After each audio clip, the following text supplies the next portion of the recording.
viviendo, predicando y enseñando el Evangelio. En desarrollo de la misión de Dios, Ministerio Verdad y Fe presenta la siguiente enseñanza con la presencia viva y eficaz del Espíritu Santo. Que la gracia esté en su vida y deje una semilla viva en su corazón.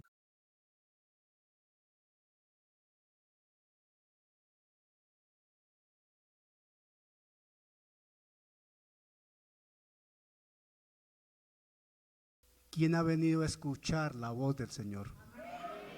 Entonces no endurezcas tu corazón. Disponte, porque solamente hay una razón por la cual estamos acá. Una única razón. Y nos vamos a unir a este coro para declararla, porque entendemos que es verdad, que es real, y a esa razón nos acogemos. En virtud de esa razón existimos y en virtud de esa razón vivimos. Atención, acabo de decir existimos y vivimos, son dos cosas distintas. Hay una sola razón.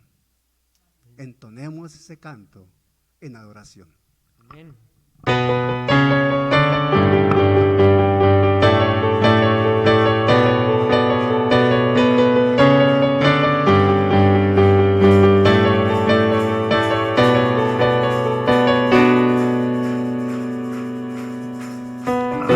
Razón de mi adoración, eres tú mi Jesús, el único motivo para vivir, eres tú mi Señor, mi única verdad está en ti, eres mi luz y mi salvación, mi único amor, eres tu Señor, y por siempre te alabaré, tú eres todo.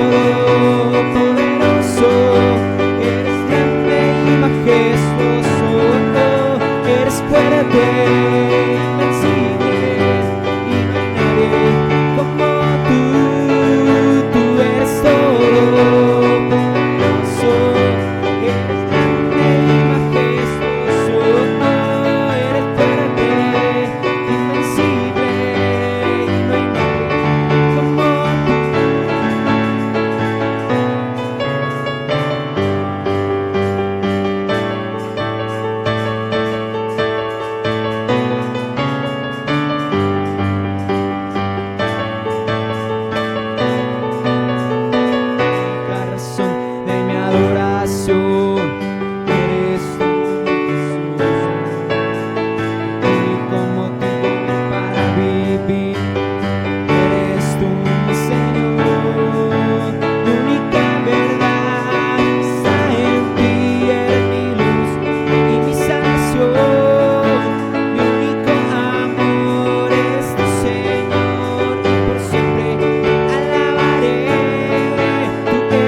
Aleluya. Hay un pueblo que alaba al Dios único y verdadero. Hay un pueblo que entiende la única razón por la cual estamos acá. Hay un pueblo redimido, el pueblo de Jehová. Tenemos un privilegio. No solo fuimos escogidos, también fuimos redimidos. Escogidos por misericordia, redimidos por gracia, aleluya. Somos el pueblo de Dios que alaba al Dios vivo, aleluya.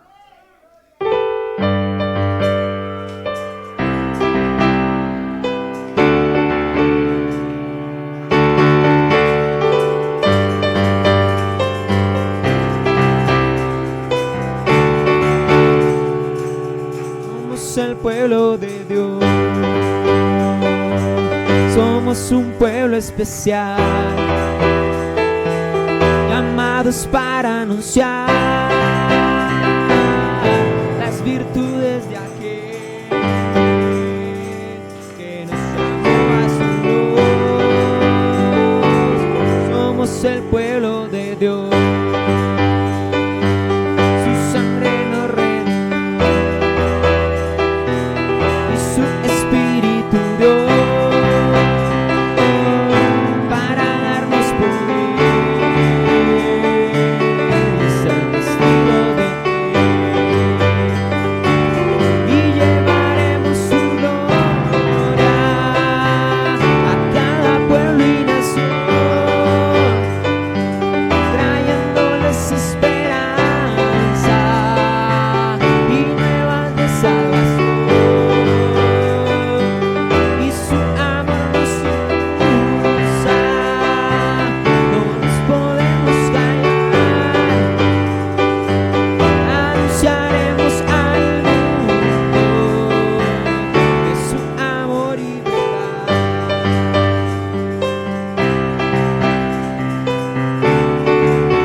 El pueblo de Dios,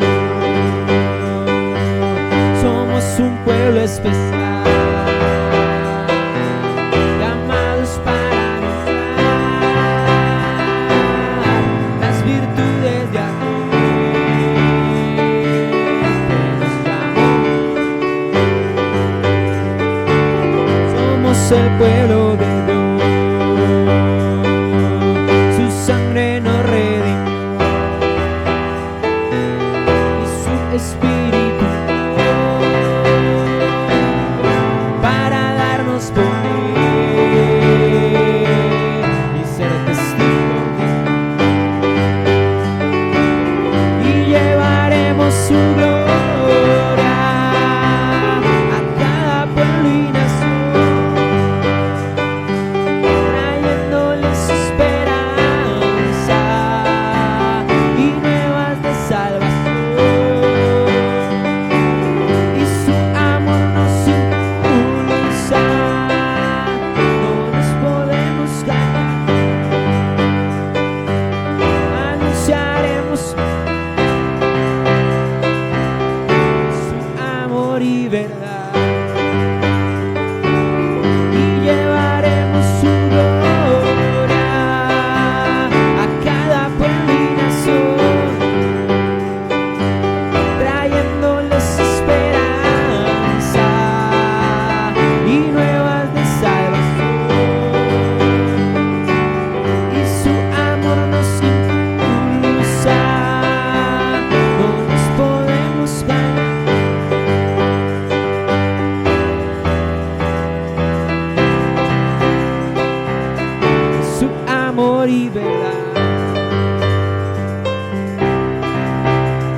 Estamos animados, pero bajos de nota para tributar el aplauso que merece el Rey de Reyes y Señor de Señores. ¿Cómo se aplaude al Rey de Reyes y Señor de Señores? ¿Cómo se reconoce su grandeza? cómo se reconoce su majestad, cómo se proclama su santidad. Tus manos dicen lo que hay en tu corazón. Tus manos expresan lo que hay en ti. Tus manos hablan del amor y gratitud al Rey de los cielos. Aleluya. Alabamos a quien vive. Adoramos a quien vive. Tributamos alabanza y adoración al Salvador. Aleluya. Nuestras manos expresan lo que nuestra voz no alcanza a enunciar. Él no solo escucha tus manos, Él escucha tu corazón. Gloria al Señor. Siéntate, por favor. Damos las gracias al Dios de los cielos por este tiempo. Damos la bienvenida a las personas que nos visitan por primera vez. Los niños salen con la hermana Noemí. Por favor, los niños pueden ir a su reunión. Van a estar muy bien allí. Allá también está el Espíritu Santo con ellos. ¿Vas con ellos? ¿No quieres ir? Bueno. Veo que vienen personas por primera vez. Un saludo en Cristo Jesús. Alice, vienes acompañada, ¿verdad? ¿No? Pensé que ellos venían contigo. Bueno, pero un saludo para ustedes que los veo por primera vez. El Señor les bendice. Esta es su casa. Aleluya. Aleluya. Mis hermanos, atendamos el mensaje de este día.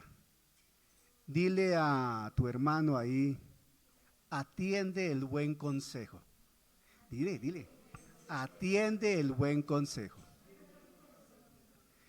Dígame si no es verdad que cuando hay un buen consejo uno lo atiende.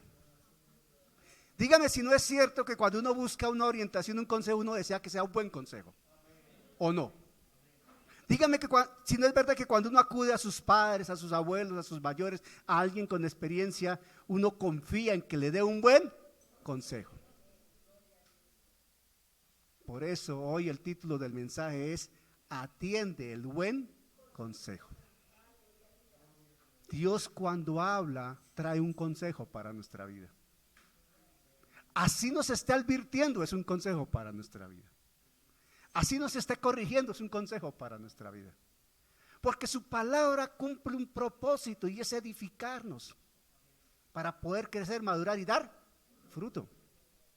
Atiende el buen consejo. Permítame partir de este principio. Un adagio muy popular dice: es mejor un mal arreglo que un buen pleito. ¿Lo han escuchado? Sí, lo hemos escuchado, ¿cierto? Es mejor, hermano, es que es mejor un mal arreglo que un buen pleito. Y tal vez todos nosotros, de alguna manera, no solo lo hemos escuchado, sino tal vez lo hemos hasta vivido, lo hemos asumido en nuestra vida. Hemos vivido experiencias en las cuales aplica. Perfecto. Pero,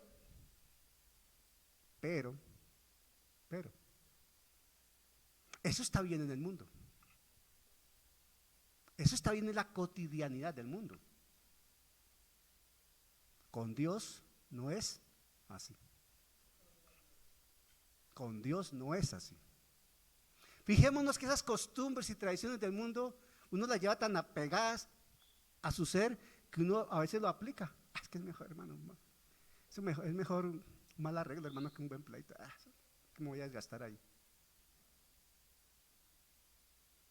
Y en verdad uno a veces corta allí, pero con Dios no. Permítame leer Isaías 1, 18, 19. Isaías 1, 18, 19 dice de la siguiente manera. Dice Isaías 1, 18, 19. Estamos trabajando bajo el título Atiende el buen consejo. O sea que ya hay un principio acá de consejo. Ese adagio no aplica para los creyentes. Con Dios no es así. Dice Isaías 1, 18, 19. Venid luego, dice Jehová. Isaías 1, 18, 19. Venid luego, dice Jehová, y estemos a cuenta. Si vuestros pecados fueren como la grana, como la nieve serán emblanquecidos. Si fueran rojos como el carmesí, vendrán a ser como la blanca lana. Si quisiereis y oyereis, comeréis el bien de la tierra. ¿Cuál es el consejo? Si quisiereis y oyereis, comeréis el bien de la tierra. Dios no nos obliga a estar a cuentas con Él. Dios nos invita a estar a cuentas con Él y nos dice que es bueno. Con Dios, tratándose del juez supremo, en Jesucristo Señor nuestro, todo pleito con Él traerá terribles resultados. Quien esté en pleito con Dios terminará en el lago de fuego. Pero con Él, el arreglo con Él, el arreglarse con Él, siempre será bueno. Arreglarse con Dios, estar bien con Dios, implica eternidad en el cielo. Pero hay personas que insisten en mantener un buen pleito con Dios.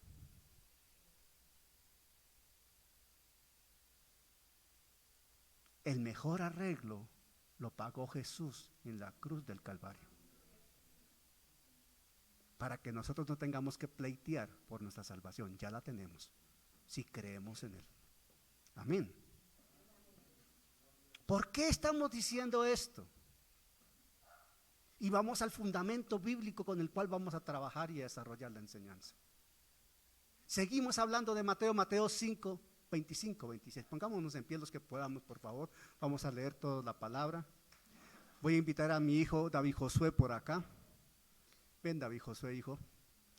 Ubiquémonos en Mateo capítulo 5, versículos 25 y 26. Hemos venido hablando de Mateo, hemos venido desarrollando la enseñanza de Mateo. Llevamos como 3 años hablando de Mateo y hasta ahora vamos en el 5:25. Vamos a empezar el 5:25.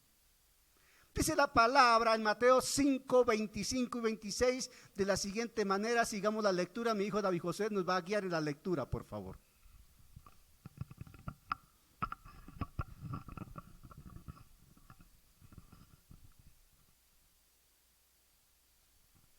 Amén.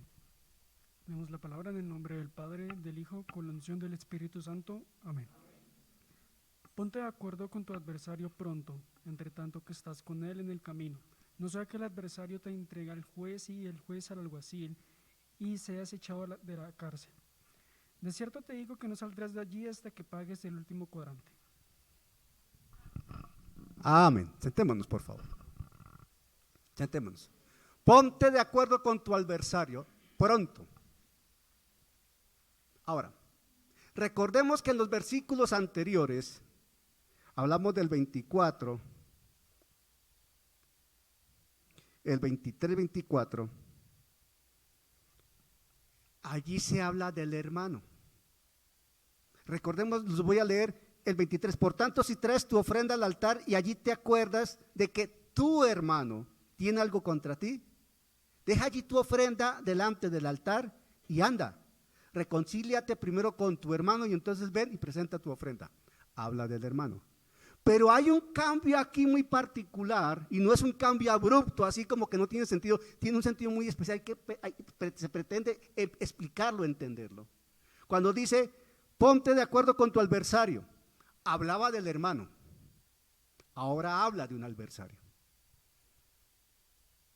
Y cuando se habla de un adversario, aquí no está hablando en el contexto del enemigo de la justicia, no está hablando en ese contexto. Porque cuando nosotros hablamos en la terminología bíblica, hablamos de adversario, uno inmediatamente piensa en Satanás, ¿verdad? No, aquí no es el caso.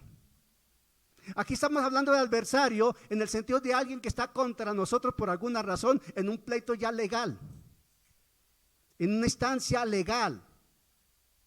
Porque aquí está hablando del alguacil, está hablando de una cárcel. Cita una circunstancia de orden económico incluso. Y dice, ponte de acuerdo con tu adversario pronto, entre tanto que estás con él en el camino. No sea que el adversario te entregue al juez y el juez al alguacil y seas echado en la cárcel. Hay una demanda. Aquí está diciendo, de acuerdo a la costumbre de aquel entonces, era normal que se encontraran quien demanda y el demandado se encontraban en el camino que iba hacia el juez. Entonces les dice, póngase de acuerdo antes de que llegue allá. Si llegan allá, la situación va a ser diferente porque va a terminar en la cárcel. Y el problema no es que termine en la cárcel, sino cuándo va a salir de la cárcel. De hecho, en esa cultura, no es nada distinto a lo que hoy se aplica realmente en esa cultura, en nuestras leyes. El deber dinero era algo delicadísimo, porque terminaba la familia implicada y si no podía pagar, pagaba con sus hijos, pagaba con todos sus bienes, pagaba con todo. La familia quedaba perjudicada y de una manera terrible. Deber dinero era muy delicado en ese entonces. Hoy día también lo es delicado, pueden haber efectos legales, pero lógicamente no van a tomar a tus hijos como esclavos ni como siervos. Te pueden embargar, pero no te pueden quitar la cama, por ejemplo, para no entrar en detalles jurídicos. Ese contexto es de advertencia y humanamente entendible. Si yo debo dinero, ¿qué es lo correcto? Pagar. Si le he hecho algo a mi hermano, me dice la palabra, primero pongamos, vaya, pida perdón, póngase de acuerdo con su hermano, excúsese y todo está bien y no pasó nada, ¿cierto? Fluyamos en el amor. Si es con un adversario, evitemos un pleito que nos lleve a la cárcel. Ok. Estamos hablando de un adversario. No especifica si se trata del mismo hermano, no lo entendemos de esa manera. Pero lo que sí sabemos es que hay un problema. Y dígame si no es importante, es sabio, es sensato evitar esos problemas. ¿O a quién le gustaría verse en pleitos legales ante un juez?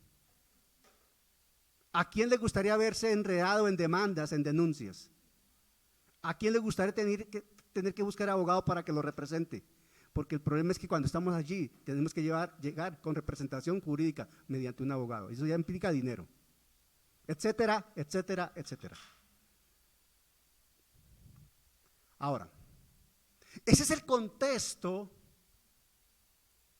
en el orden del sistema en que vivimos, en el orden del mundo, de las normas y las leyes, ¿verdad?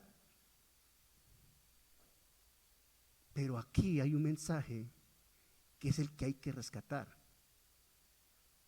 Y la pregunta queda allí. ¿Y qué tal si el adversario es Dios mismo? Esa es la parte a reflexionar. ¿Y qué tal si el adversario es Dios mismo? Eso es duro. O si no, preguntémosle a Satanás, que no tiene reversa, para el infierno va. No es como algunos hermanitos, yo no sé si ingenuos o qué, que oran para que Satanás se arrepienta. Increíble, pero sucede. Increíble, pero sucede. Pastores orando para que Satanás se arrepienta. Yo no sé qué doctrinas les han enseñado. Satanás no tiene reversa, está condenado. Pero los hombres tenemos posibilidad, por la obra de la cruz, de evitar que nuestro adversario sea directamente el Señor Jesucristo. Isaías 59:4 dice así. Isaías 59:4 dice así. Alguien puede decir, pero hermano, ¿en qué momento Dios puede ser adversario de nosotros? Dios se volvió adversario de Israel como consecuencia de la desobediencia de Israel. Y la escritura me dice en Romanos 15:4 algo interesante. Vamos a Romanos 15:4.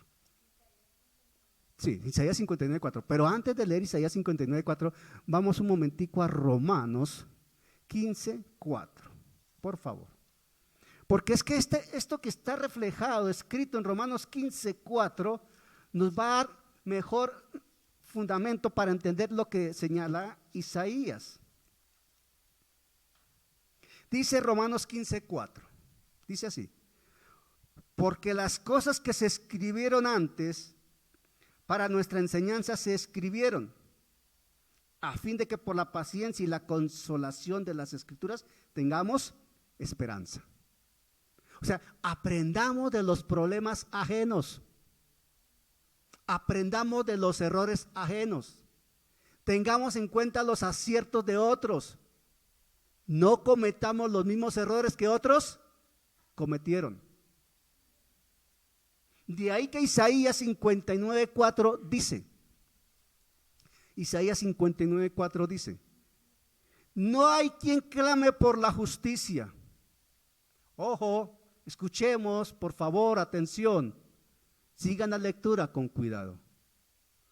No hay quien clame por la justicia, ni quien juzgue por la verdad. Confían en vanidad y hablan vanidades, conciben maldades y dan a luz iniquidad. ¿Eso qué es? La actitud del pueblo de Israel. Y eso le trajo a Israel una consecuencia directa, que Dios mismo se pusiera en contra de ellos y les permitiera caer en situaciones difíciles. ¿Quieren más detalles? Vayan y lean el libro de Jueces. El libro de Jueces, en 2 versículos y sobre todo el último, señala que cada quien hacía lo que le parecía, y una versión de un lenguaje más cotidiano, más actual, dice, cada quien hacía lo que le daba la gana. Era una anarquía absoluta. Todos creían tener la razón y consideraban que podían imponer su razón de cualquier manera. Y no, donde hay desorden hay anarquía. Donde no se respeta norma ni autoridad, no puede haber nada bueno. Por eso mucho cuidado con la famosa primera línea. Donde hay desorden, desobediencia y se desconoce la autoridad, la norma y la ley, no puede de allí salir algo bueno. Porque Dios es un Dios de orden. Dios es un Dios de justicia. Dios es un Dios de verdad.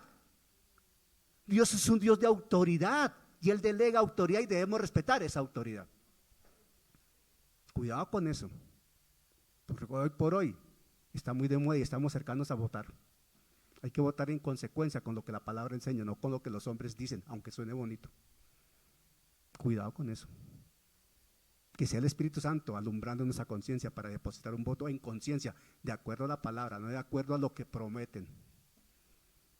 En consecuencia con la palabra. Se trata de ser obediente, sensato en razón de la verdad revelada. Y sabemos que en el Antiguo Testamento sobre todo hay muchos versículos donde claramente la Escritura señala cómo el Señor se puso en contra de Israel por su rebeldía, por ser testarudos, por ser necios. Recordemos el pasaje, por ejemplo, donde habla de volver a la senda antigua. Y habla de volver a la senda antigua, pero a la parte final de este versículo dice, pero no quisieron escuchar. No quisieron hacer caso. Rechazaron al Señor, empezando por los líderes, por los reyes, por las autoridades del pueblo. Y el Señor se paró en su raya, como corresponde a su santidad y majestad, y los dejó, los entregó al enemigo. Y tuvieron que vivir situaciones difíciles. Hoy las están viviendo todavía. Ese cuadro es el que nosotros debemos tener presente hoy. Para no caer en la misma desobediencia de Israel, que era un pueblo escogido.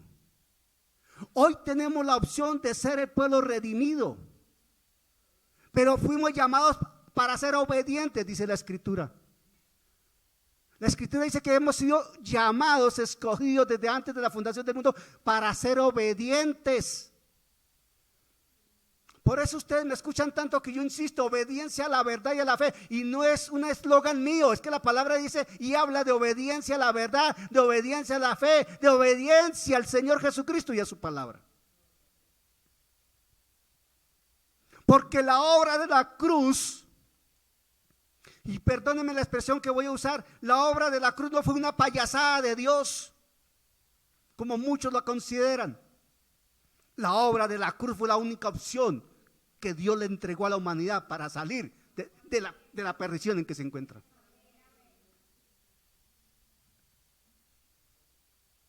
Hay que ser humilde de corazón. Hay que estar alejados del orgullo y la vanagloria. Hay que aprender a entender, a atender y entender y vivir aplicando ¿qué? Esa palabra que se revela en nosotros, que plantea Mateo 25, 26, capítulo 5. Evitemos ese tipo de adversario humanamente, es un buen consejo. Pero el mejor consejo es evitemos con la obediencia el terminar y tener a Dios mismo, a Jesucristo como adversario. Llega a un acuerdo con tu adversario, esa es la recomendación y el consejo humano, ¿verdad? Llega a un acuerdo, claro. Es un consejo oportuno y sabio de parte del Señor. Sin pérdida de tiempo, rápido hazlo. ¿Cuántos de nosotros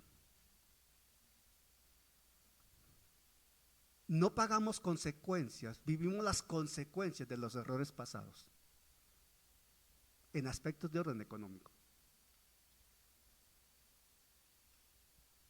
En lo personal, por la insensatez de la vida, muchos años atrás, yo me llegué a endeudar mucho por manejos locos del dinero.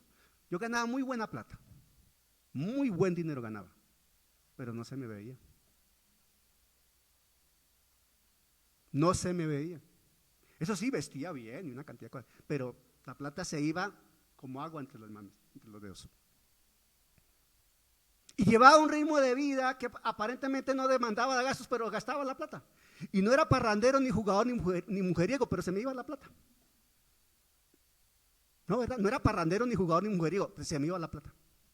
Y terminé endeudado de una manera increíble. Llegué a tener 12 obligaciones respaldadas por cheques y no había fondos. Y cada obligación 5 o 6 cheques con fecha lista para consignarse. Económicamente terminé quebrado. Le debía plata a los bancos, tarjetas de crédito, créditos, manejos irresponsables del dinero, y no tuve con qué pagar. Sencillamente no tuve con qué pagar. Y no pagué. Pasaron los años y quedé en la lista negra de los que quedan registrados como deudores. En los registros de, ¿cómo se llama esto? Data crédito y todas esas cosas. Las centrales de riesgo. Pasaron los años. En el mundo financiero, comercial, estaba vetado. No podía hacer ningún movimiento, aparecía registrado. La misma norma dice, la misma ley permite que después de X años uno sale de las listas y prescribe la obligación y ya, pues, listo. Pero aún así el sistema es tan perverso que lo sigue persiguiendo a uno. Y le voy a contar 2 ejemplos.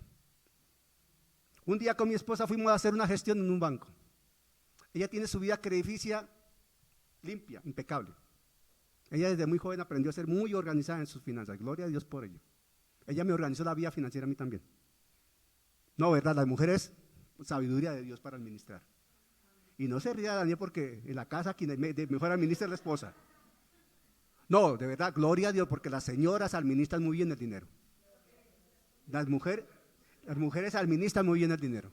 Yo a mi esposa le digo, mamita, dame para esto, dame para aquello. Y lo que me llega a mí, mami, toma. O no es así, mi amor. Y ellas administran muy bien. Son sabias para administrar. Y cuando tú no eres sabio para administrar, es mejor que administre ella. Honestamente. Bueno, entonces llegamos al banco. La doctora dice, a ver, sí, doctora, que no sé qué, es que un trámite porque íbamos a hacer un préstamo o algo para lo del apartamento, yo no sé, alguna cosa. Claro, doctora, aquí están todos los documentos, mire que no sé qué. Su esposo, claro, don Daniel, venga, cuando de pronto llega la función y dice, doctora, a ver, don Daniel, ¿usted qué fue lo que hizo? Perdón. ¿Usted qué fue lo que hizo? Porque usted aquí tiene unos registros, unos antecedentes, que es que la verdad, la verdad, no se puede, no se puede, doctora, qué pena, es que su esposo tiene unos antecedentes que no, oiga, pero tantos años que pasó eso, y sí, es que todavía está ahí, aparece ahí. Entonces le dicen a mi esposa, atención a esto, le dicen a mi esposa, doctora, le tengo una salida, a ver cuál, haga su gestión como soltera. Y ya, desembolsamos esta misma tarde el prestado. Firma aquí como soltera, hagamos los papeles como soltero. Usted no es casada, usted es madre soltera, usted es soltera. Y se para esta mujer y dice, no señor, yo soy casada y no niego a mi esposo. Y si el banco no me puede prestar en esa condición, entonces no hay préstamo. ¿Saben qué pasó? El Señor honró la actitud de esta mujer y después nos concedió ese dinero, no por un banco, por otro lado. Y ya estamos a punto de terminar de pagar ese crédito. 1, 2. Yo recibí yo no sé cuántas llamadas de oficinas de cobro. Don Daniel, es que usted le debe a tal banco una tarjeta de crédito que usted le quedó debiendo, que usted nunca pagó. ¿De qué me está hablando? Obligaciones de 28 y 30 años atrás todavía cobrándomelas. Yo sé que eso es ilegal, porque eso ya pasó. Yo ante la norma y ante la ley ya quedé libre.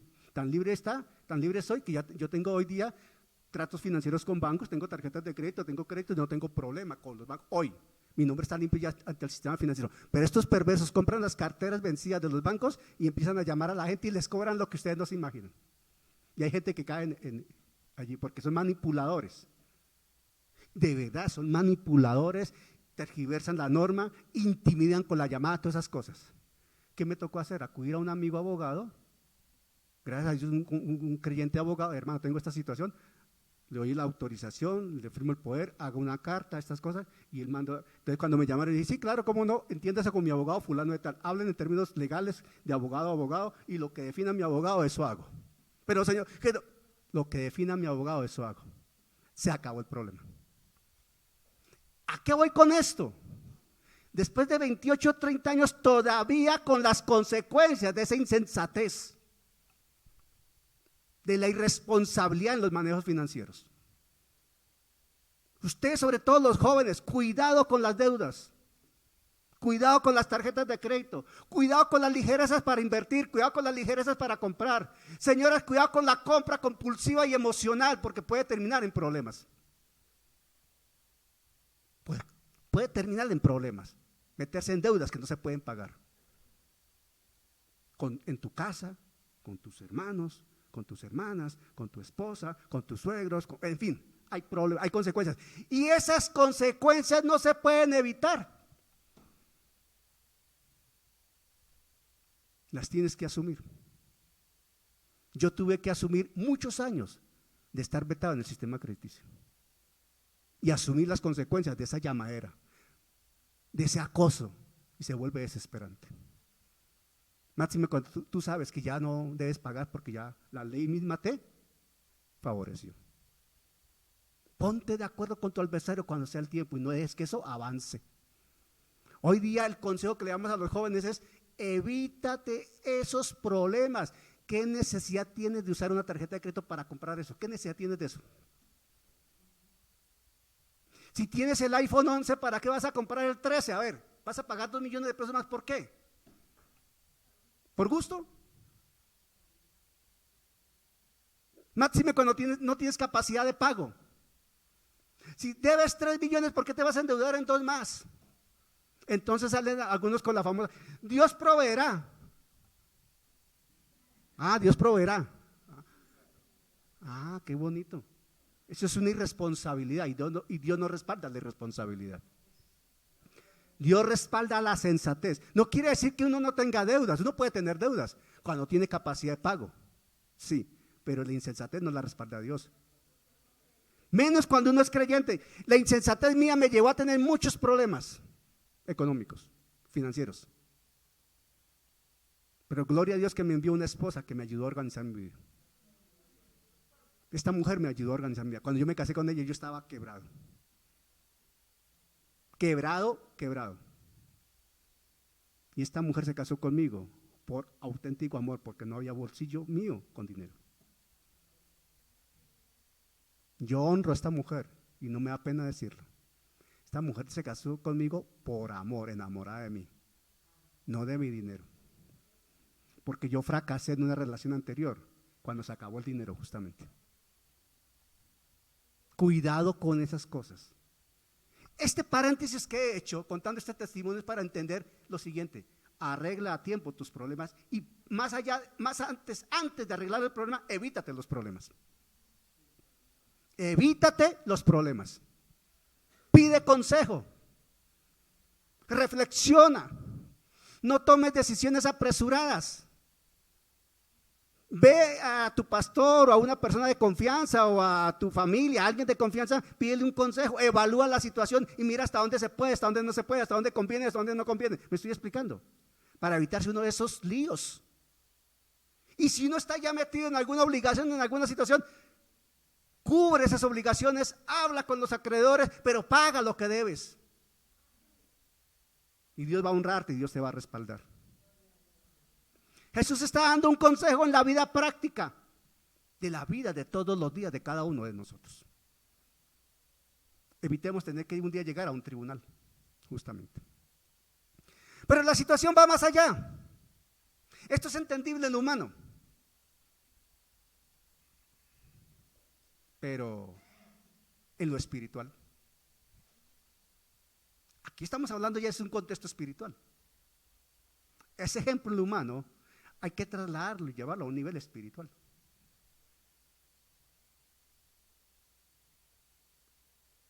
Hay hombres, personas, que con sus acciones se burlan de Dios, aún creyentes, o por lo menos dicen ser creyentes. Pero nos hemos detenido a pensar, ¿y si mi adversario es Dios? Sin darme cuenta he puesto a Dios como adversario, o por mi testarudez Dios termina siendo mi adversario. ¿Te has detenido a pensar qué pasaría si tu adversario es Dios?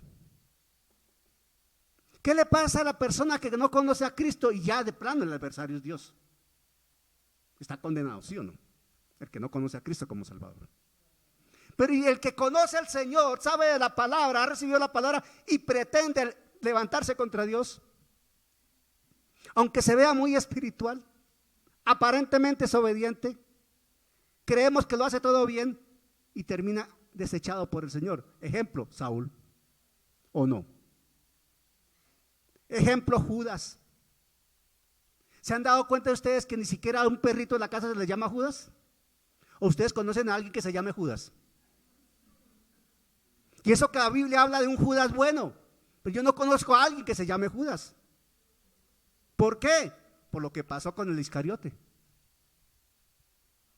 Pero sí conozco a muchos que le ponen a su perro Nerón. Y eso es un atentado contra el perrito. ¿Qué culpa tiene el perrito? Y él no es así de feroz. Y lo llaman Nerón. Hasta para las mascotas hay que tener sabiduría para ponerle nombre. Llamar una mascota, un perrito Nerón, es como maldecirlo. Bueno, eso es para otra prédica. El hecho es, no, ¿verdad? Eso tiene su razón de ser. Ahora bien, ¿has pensado qué sucedería si Dios es tu adversario? Y retomando la idea de lo que leíamos en Isaías hace un rato, vamos a Nehemías 9:26. Nehemías 9:26. Para entender bien esto. Nehemías 9:26. Dice la escritura en Nehemías 9:26. Los veo como muy callados, hermano, como que el tema los está haciendo pensar, de eso se trata, hermano. Como que el tema los está haciendo reflexionar. Gloria a Dios, Padre Santo. Así como me has hecho reflexionar a mí, hazlo reflexionar a ellos, Señor. La gloria es para ti, Señor de los cielos, que esta palabra quede sembrada en cada corazón y surta el efecto para lo cual tú la has enviado, Señor. Nehemías 9:26. Dice el profeta hablando con referencia al Señor. Pero te provocaron a ira. ¿A quién? Al Señor. Pero te provocaron a ira. Sigan con cuidado la lectura y atiendan, por favor. No se deje distraer. Pero Nehemías 9:26. Pero te provocaron a ira y se rebelaron contra ti y echaron tu ley tras sus espaldas. Ojo, ahí nomás ya ahí la situación está terrible, ¿sí o no? Lo vuelvo a repetir. Pero te provocaron a ira y se rebelaron contra ti y echaron tu ley tras sus espaldas y mataron a tus profetas que protestaban contra ellos para convertirlos a ti e hicieron grandes abominaciones. ¿No habrá razón para que Dios explote en ira y se vuelva adversario? Isaías 63:10 dice así, en ese mismo contexto. Isaías 63:10. Isaías 63:10. Mas ellos fueron rebeldes. Isaías 63:10. Mas ellos fueron rebeldes e hicieron enojar su Santo Espíritu, por lo cual se les volvió enemigo y él mismo peleó contra ellos.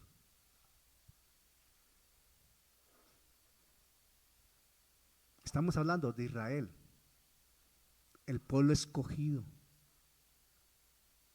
el pueblo bendecido por Dios, el pueblo que conocía directamente el poder de Dios. ¿Me estoy explicando?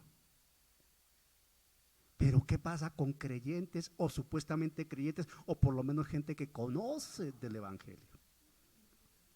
Hebreos 10:30. Hebreos 10:30. Mire lo que dice Hebreos 10:30. Hebreos 10:30 dice, pues conocemos al que dijo, mía es la venganza, yo daré el pago, dice el Señor. Y otra vez, el Señor juzgará a su pueblo.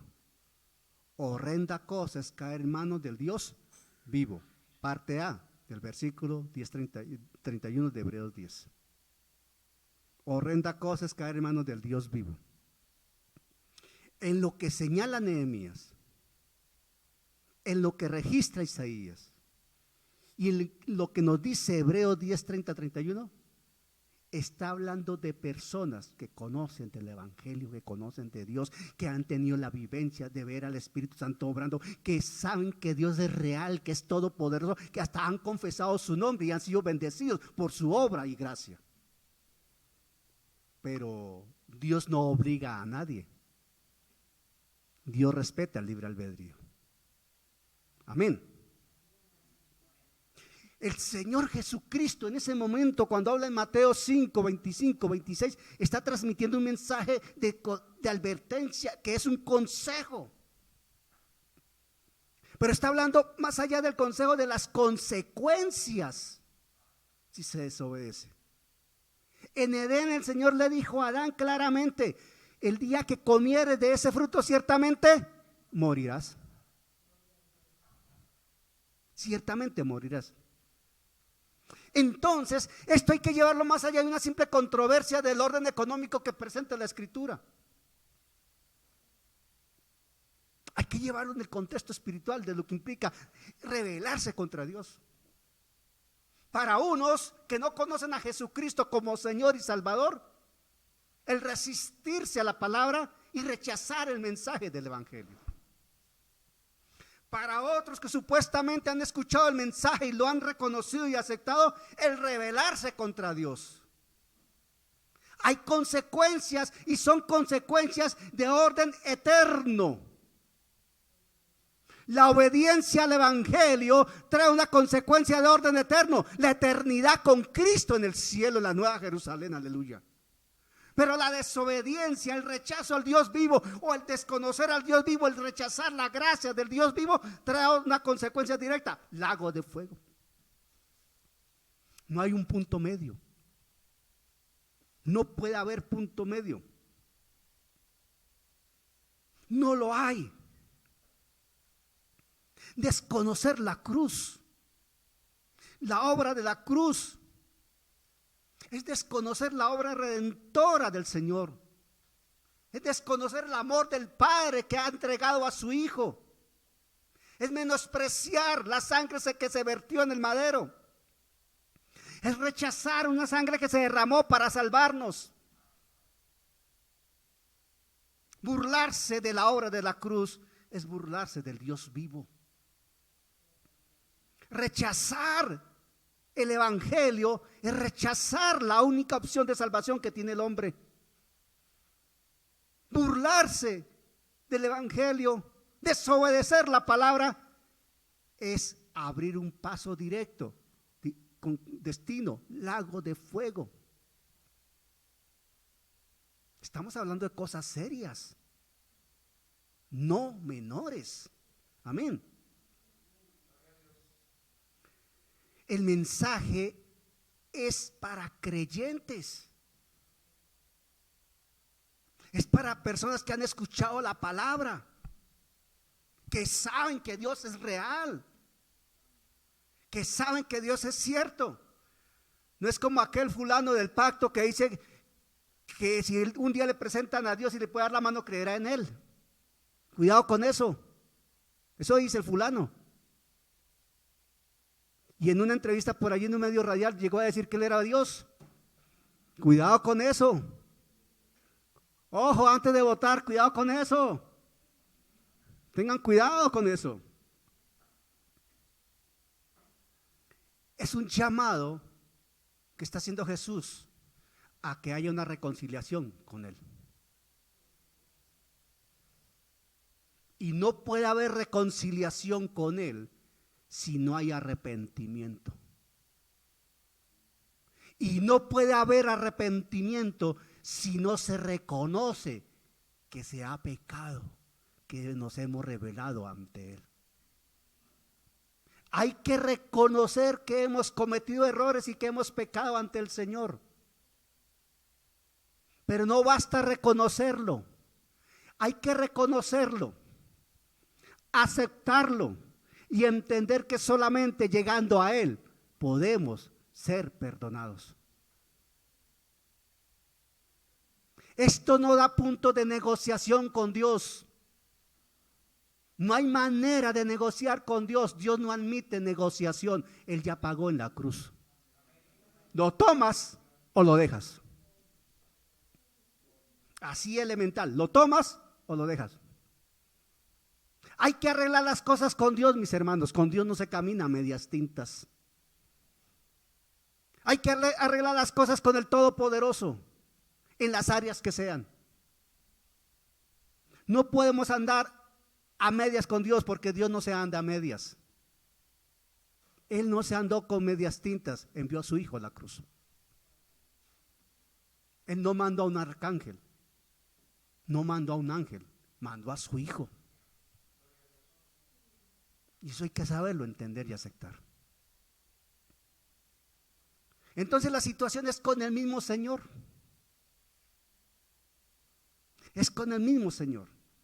Y hay que entender que solamente hay dos opciones para todos los humanos. O estaremos ante el Señor Todopoderoso en el tribunal de Cristo dando cuenta de nuestras obras siendo salvos.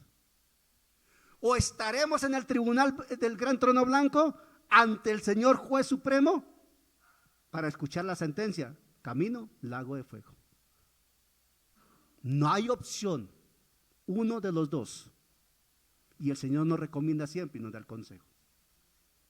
Primera de Juan 1, del 8 a 10 dice así. Primera de Juan 1, del 8 a 10 dice así. Atención. A veces nosotros estas cartas las leemos y son muy agradables de leer, ¿verdad?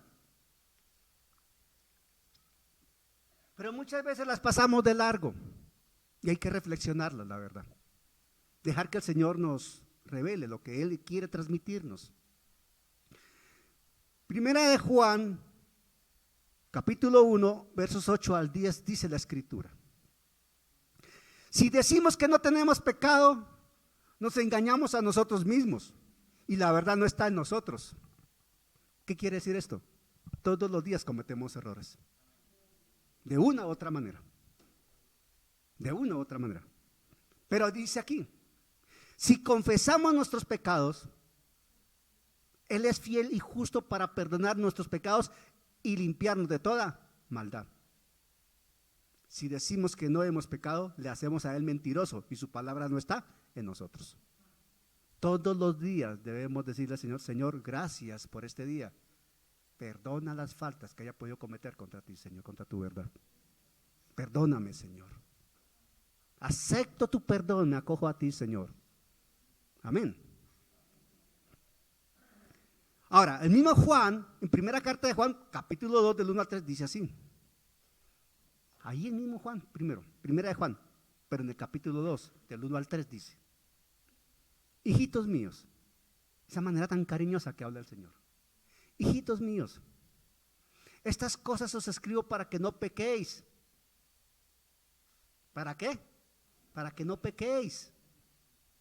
Y si alguno hubiere pecado, abogado tenemos para con el Padre, a Jesucristo el justo. Y Él es la propiciación por nuestros pecados, y no solamente por los nuestros, sino también por los de todo el mundo. Y en esto sabemos que nosotros le conocemos y guardamos sus mandamientos. ¿A qué nos está invitando Juan allí? Hijitos míos, estas cosas os escribo para que no pequéis. Obedece. Obedece a la fe y a la verdad. Obedece a la palabra. Obedece a la voz del Señor. Hazte sensible a su voz. Obedece a Dios. Eso es lo que está diciendo el Señor en Mateo 5, 25, 26. Obedece. Evítate problemas. No caigas en líos. Y si caes, arréglalo rápido. Pero cuídate de que el principal lío sea conmigo, dice el Señor. Amén. Cuando vamos a Mateo, atención a esto. Cuando vamos a Mateo 5, volvamos un momento a Mateo 5, por favor. Tengan presente algo. Mateo 5, 25, 26, 23, 24 habla de tú. Es un trato personal, es una advertencia de orden personal, no general. Porque, por ejemplo, en el 24, en el 23 dice: por tanto, si traes tu ofrenda, es de orden directo, personal. En el 24 dice: deja allí tu ofrenda. En el 25 dice: ponte de acuerdo con tu adversario. Y en el 26 dice: de cierto te digo que no saldrás. Está hablando de orden directo, personal. ¿Por qué? Porque la salvación es personal y la relación con Cristo es personal. Dios tiene hijos, no sobrinos, no nietos. Dios tiene hijos. Amén. Por eso Él habla así. Arregla las cosas fuera de la corte. No sea que termines en la corte del trono blanco. Cuidado. Muchos de los que se sientan en las sillas de las iglesias van a estar ese día, no en el tribunal de Cristo, en el juicio del gran trono blanco. Y sin embargo, estaban sentados allí. Sin embargo, estaban aquí predicando. Sin embargo, estaban cantando y orando supuestamente a Dios, pero van a terminar en el trono blanco.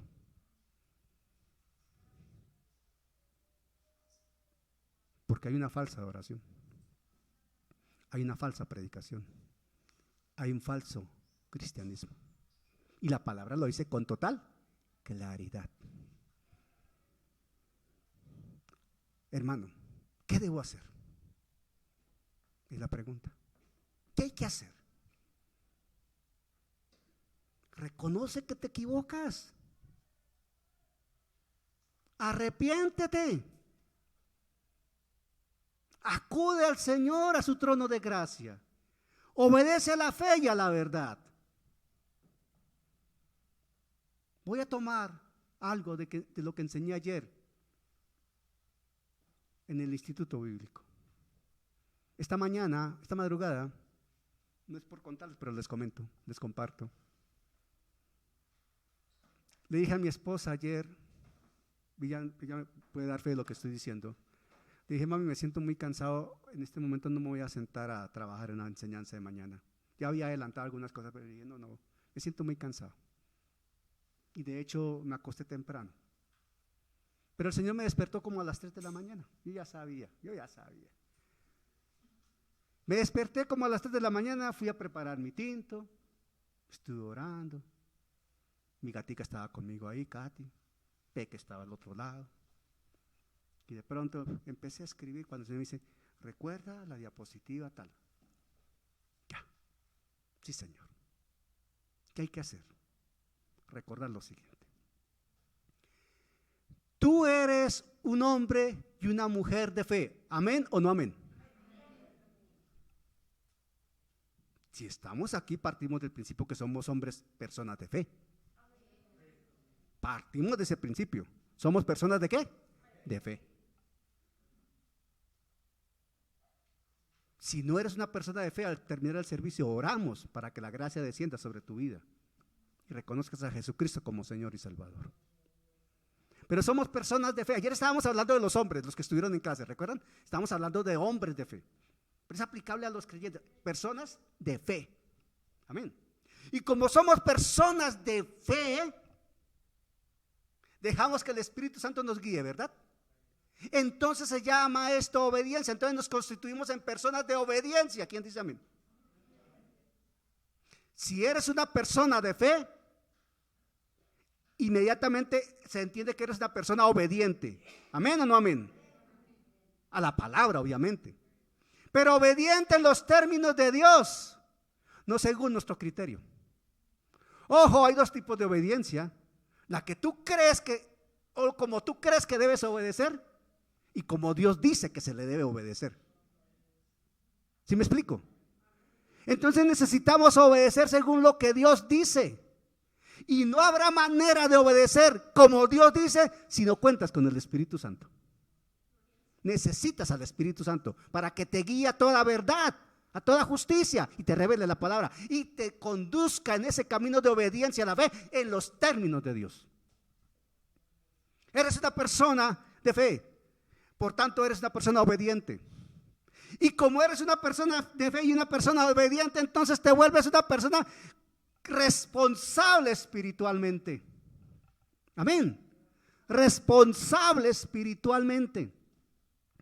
Nuestra responsabilidad humana tiene un límite el día que partamos o venga el Señor por su iglesia, ¿sí o no? Ahí termina nuestra responsabilidad humana. Nada de lo que tenemos aquí nos vamos a llevar. Nada. No es como el cuento de aquel hombre tacaño, codicioso, multimillonario él, pero maltrataba a su esposa y a su familia, aunque tenía recursos los que no se imaginan. Y antes de morir, le dijo no sé qué cantidad de cosas a su esposa y le dijo que no le iba a dejar nada. Bueno, el fulano murió. Viene alguien, el abogado de la familia, y le dice a la esposa, bueno, tu esposo dijo que no te iba a dejar nada, ¿tú qué vas a hacer con lo que te queda? No, como él quería llevarse todo, yo le entregué todo. ¿Le entregaste todo? Pero si él está muerto, sí, yo le giré un cheque y se lo puse en el ataúd. Que venga y lo cobre. Es sarcástica la cosa, ¿no? ¿A qué nos aferramos? Es que nuestra responsabilidad es espiritual, no material. La vida eterna es de orden espiritual y es tan real en lo espiritual, mucho más real que lo material. Esto tiene un fin, lo espiritual no.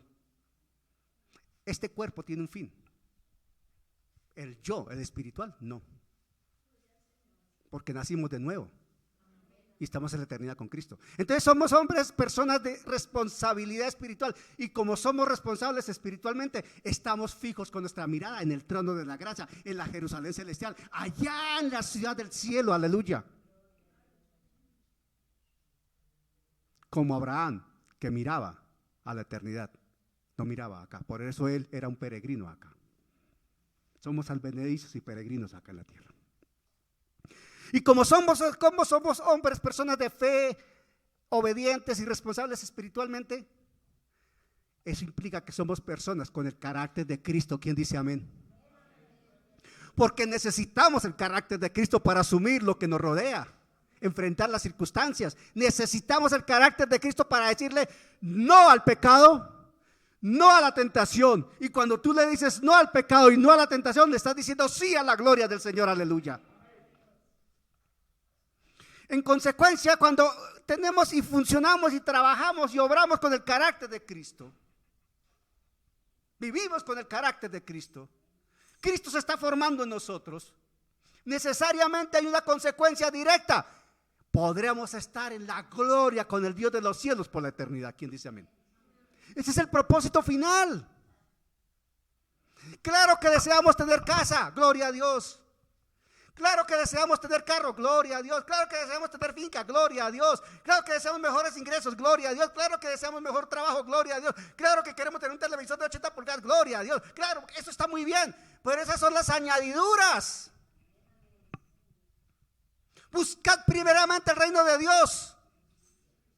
¿O no? ¿Cómo dice la palabra? Buscad primeramente el reino de Dios y su justicia. Lo demás vendrá por añadidura. Hay que saber entender eso. Lo material es lo material, pero lo que prevalece es lo espiritual. Cuando Adán fue expulsado de Edén, el paraíso siguió allí. El que perdió fue Adán. ¿O no? El que salió perdiendo fue Adán. A tal punto que ni siquiera lo dejaron volver, aunque él quería volver. Es una de las explicaciones de por qué Dios puso un querubín con una espada que daba vueltas, porque Adán quería volver. Pero la misericordia del Señor lo sacó para poderlo salvar. Amén. Atiende el buen consejo, mi hermano. Atiende el buen consejo, mi hermana. Tú que escuchas la grabación, atiende el buen consejo. Desde Edén, Dios advirtió de las consecuencias de la desobediencia. Y siempre de parte de Dios ha habido advertencias, pero también un buen consejo. Atiende el buen consejo. Cualquier día vamos a hablar de las advertencias que tiene el Señor en la Biblia. Son bastantes y muy interesantes. Por citar un ejemplo.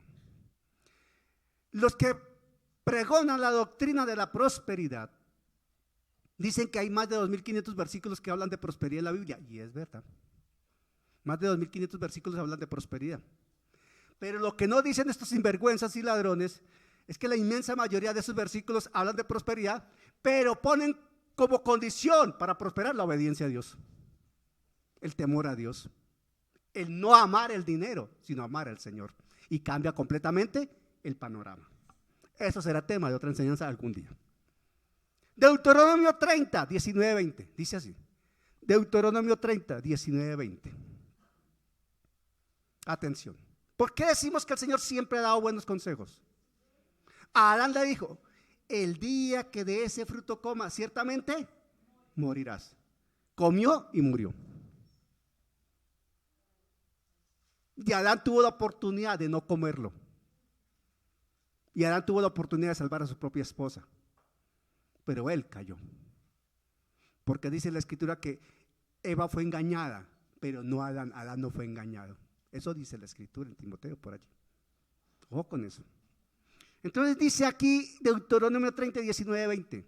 Atención, dice el Señor así: a los cielos y a la tierra llamo por testigos hoy contra vosotros, que os he puesto delante la vida y la muerte, la bendición y la maldición.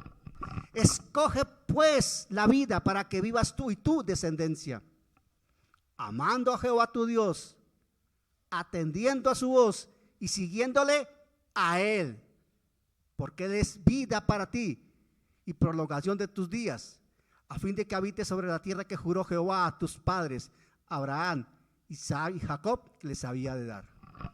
Y en Abraham estamos nosotros, espiritualmente hablando. Amén. Hay que saber entender lo que Dios está hablando. Arreglemos las cosas a tiempo. Pero el consejo es: evítate esos problemas. Y si por alguna razón estás viviendo situaciones de esta naturaleza, arréglalos. Pero cuídate de que tus actos de vida pongan a Dios como adversario tuyo. Atiende la voz del Espíritu Santo. Si hoy oyereis su voz, no endurezcáis vuestros corazones. Ponte de pie, por favor.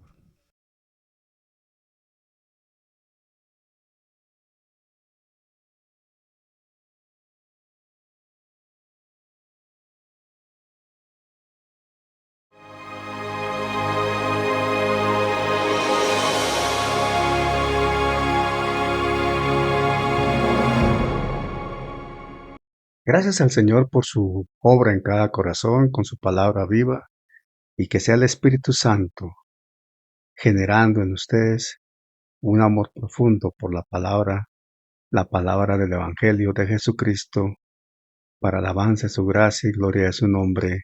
Amén.